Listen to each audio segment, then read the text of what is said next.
सानाम खुना मांगते सावता तरास ऑफिशियल यूट्यूब चैनल रे सानाम को आगे सांगुन अतंग दाराम तहन कना मारांग को इना सिविल गॉड जोहार और हुडिंग को दुलौर सुमिन चाल आबन कना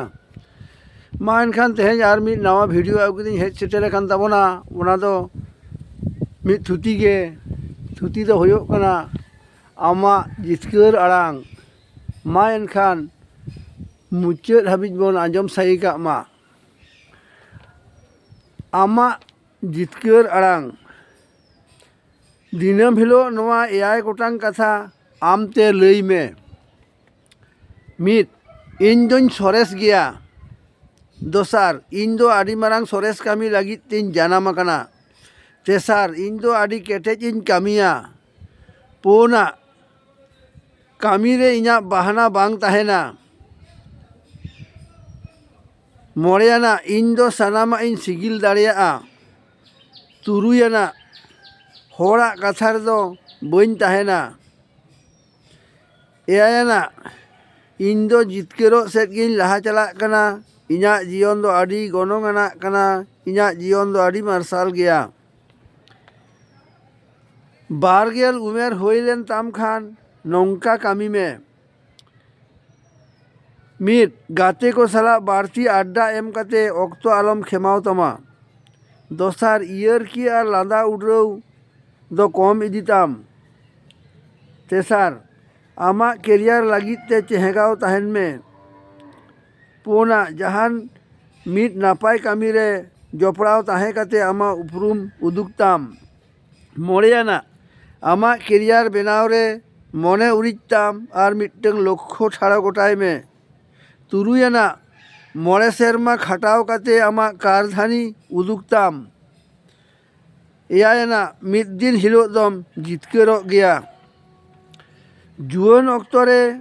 नवा पुनिया बाड़ी कामी आलम कामिया हांडी पर न्यू पुंगी से चोटा न्यू दक्ता से खोइनी जम एमान एमान नेशा खन सहारे तहन में जहां गाते को न्यूई रहो आम दो उनको खन सहारे तहन में दोसार आदि बारती टेंशन आमा मने जीवी रे ठाव आलम एमा टेंशन दाराय ते दो आमा एटकेटोने दो बांग सोलहे तमा बरम दिन दिन ते आमा हरमो रापुद उतरो तमा तेसार ऑक्तो दो एकदम आलम नष्टया चेदा से ऑक्तो दो मिद नौकान दुरीब कना धारती रेना ओका दाड़े ते हो आर बांखान टाका पुइसे ते हो बाम किरिन दाड़ेया बरम ओना दो आम ठेन गे फ्री तेगे तहेना पोना आमा रागी से एदरे दो सांभड़ाव दोहयताम आर धैर्य दो दोह सेना जंग में चेदा से नवा बारिया गुण गे आमा जीवन रे आड़ी सांगीन हाबिजे आयुर सोतो इदी दाड़ियामा जहां आम अंतर खने सिबिलामा उनी ठेन दो नवा मोड़े गोटांग गुण तहेना उनी दो आम दो आजा मेद सामांग रेगे दोह सनाया दोसार आजा सानाम उकू कथा होय लई सदरामा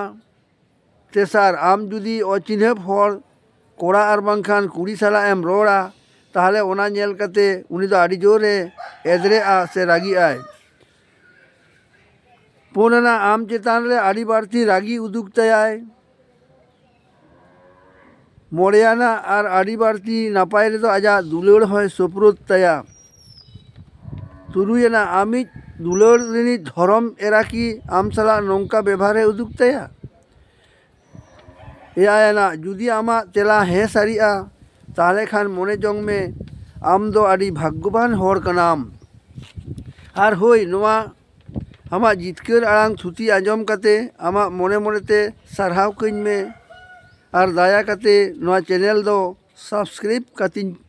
पे मा एनखान सानाम कोगे दोहराते सिबिल गौर जोहार आर दुलर सुमिन चालात बना।